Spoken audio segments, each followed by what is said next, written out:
Hello my young friends, good morning. स्वागत है आप सबों का मेरे चैनल फिजिक्स प्लस टू में। मैं सुरेश सर फिर एक बार आपके साथ क्लास 12 के फिजिक्स का नया वीडियो लेकर। आज जो हम वीडियो लेकर के आए हैं वो यूनिट फर्स्ट इलेक्ट्रोस्टैटिक्स चैप्टर पढ़ रहे हैं आप। स्थिर वैद्युतिकी जिसको कहते हैं, उसमें जो टर्म है वो टर्म है एक आपेक्षिक विद्युतशीलता, रिलेटिव परमिटिविटी, या फिर उसका दूसरा नाम है परावैद्युतांक, डाइलेक्ट्रिक कांस्टेंट। इसको हम लोग एप्सिलॉन आर या फिर के से डिनोट करते हैं। ओके, आइए देखते हैं ये क्या है हमारे पास। आइए देखिए, दो चार्ज है हमारे पास, Q1 और Q2। दोनों चार्ज एट रेस्ट है, दोनों के बीच का डिस्टेंस r है। दोनों सेम नेचर का हो सकता है, दोनों अपोजिट नेचर का हो सकता है। अगर सेम नेचर का रहेगा तो पॉजिटिव चार्ज के चलते या नेगेटिव चार्ज के चलते रिपल्सन फोर्स काम करेगा, और अगर अपोजिट नेचर का रहेगा तो फिर अट्रैक्शन फोर्स काम करेगा। तो ये अट्रैक्शन हम लोग देख रहे हैं यहाँ पे दो चार्ज है Q1 और Q2। आपको बताया ये दोनों चार्ज सेम नेचर का हो सकता है, अपोजिट नेचर का हो सकता है।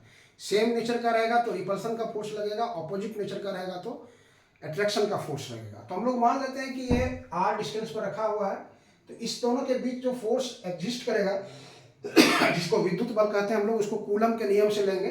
और हम इसको दो मीडियम में लेते हैं। देखिए, कूलम का नियम लगाए हम लोग। पहला लिए है वैक्यूम के लिए, निर्वात के लिए।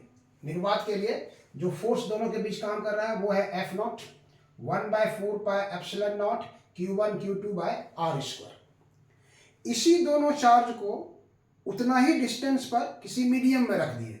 अब वो मीडियम एयर हो सकता है, वो मीडियम वाटर हो सकता है, वो मीडियम ग्लास हो सकता है, वो मीडियम कोई मेटल हो सकता है। जहां पर इसको हम लोग रख दिए तो बदल गया, निर्वात के जगह पर मीडियम आ गया, माध्यम। तो जो फोर्स काम कर रहा है उसको हमने Fm लिख दिया। तो ये 1/a एप्सिलॉन नॉट जो है वो हम लोग वैक्यूम के लिए लिखते हैं, तो मीडियम के लिए हम एप्सिलॉन लिख दिए यहाँ पर, इसको एप्सिलॉन। और सेम चार्ज है, सेम डिस्टेंस है, इसलिए यही रहेगा। अब दोनों का रेशियो निकाल लिए, F naught by F M. F naught by F M जब हम दोनों का रेशियो निकालेंगे तो देखिए ये Q1 Q2 by R square, Q1 Q2 by R square cancel हो जाएगा, 4 पाई कैंसिल हो जाएगा। एफ नॉट ऊपर है तो एप्सिलॉन नॉट यहाँ नीचे रहेगा और ये ऊपर चला जाएगा, इसलिए F naught by F M, इस दोनों का अगर हम रेशियो निकालेंगे तो एप्सिलॉन बाय एप्सिलॉन नॉट आ जाएगा। यही जो रेशियो है उसी को हम लोग कहते हैं एप्सिलॉन आर या के। एप्सिलॉन आर से डिनोट करते हैं या फिर के से डिनोट करते हैं। इसको हम लोग रिलेटिव परमिटिविटी या फिर डाइलेक्ट्रिक कांस्टेंट, आपेक्षिक विद्युतशीलता या परावैद्युतांक उसको हम लोग कहते हैं। इसलिए यहां से हम लोग दो डिफिनेशन ले सकते हैं। एक ले सकते हैं आप, इसके बराबर इतना, तो epsilon R equal to epsilon by epsilon naught. Epsilon क्या है? माध्यम की विद्युतशीलता। एप्सिलॉन नॉट क्या है? निर्वात की निरपेक्ष विद्युतशीलता। दोनों का रेशियो है, इसलिए माध्यम की विद्युतशीलता एप्सिलॉन और निर्वात की निरपेक्ष विद्युतशीलता एप्सिलॉन नॉट के अनुपात को आपेक्षिक विद्युतशीलता एप्सिलॉन आर कहते हैं। इसलिए epsilon R equal to epsilon by epsilon not.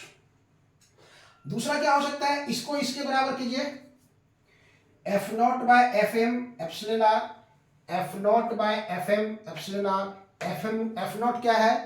Are दूरी पर, आर दूरी पर निर्वात में दो आवेशों के बीच लगने वाला विद्युत बल। एफ एम क्या है? उसी आर दूरी पर, उसी दो आवेशों के बीच किसी माध्यम में लगने वाला बल, दोनों का रेशियो है।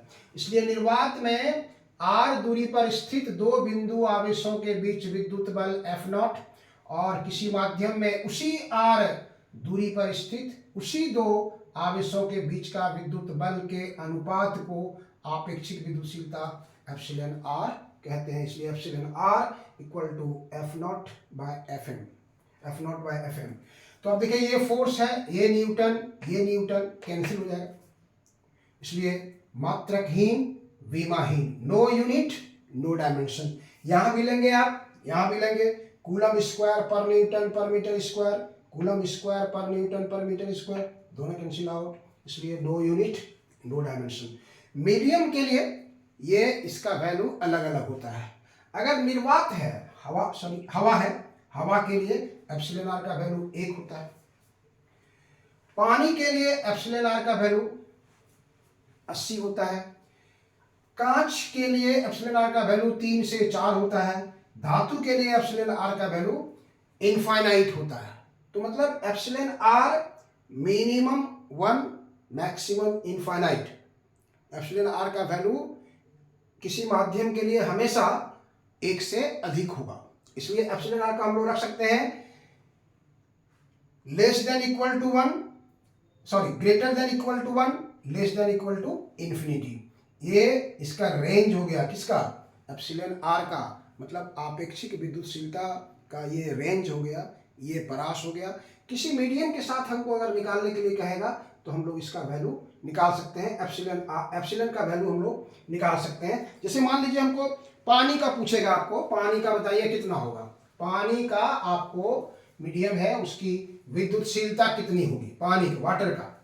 तो वाटर के लिए हम लोग निकाल सकते हैं इसको अपने ढंग से। वाटर के लिए अगर हम निकालना चाहेंगे, फॉर वाटर अगर आपको निकालना है, फॉर वाटर, पानी के लिए आपको निकालना है एप्सिलॉन इज व्हाट, क्या होगा। तो यहाँ देखिए epsilon by epsilon naught equal to epsilon are.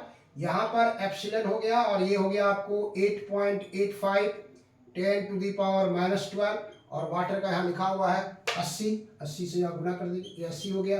Therefore epsilon बराबर हो जाएगा 80 इंटू 8.85 इंटू 10⁻⁻12 कूलम्ब स्क्वायर पर न्यूटन पर मीटर स्क्वायर। तो इस तरह से हम लोग किसी माध्यम की विद्युतशीलता निकाल सकते हैं। चूंकि आपेक्षिक विद्युतशीलता दो माध्यमों की विद्युतशीलता का अनुपात है, उसमें एक वैक्यूम के रिस्पेक्ट में हम लोग उसको कंपेयर करते हैं। ठीक है, तो ये था हम लोग का आपेक्षिक विद्युतशीलता, जो सब जगह हम लोग को जरूरत पड़ेगा। आपको अगर अच्छा लगता है तो लाइक, सब्सक्राइब और शेयर निश्चित रूप से कीजिएगा। चलिए, थैंक यू।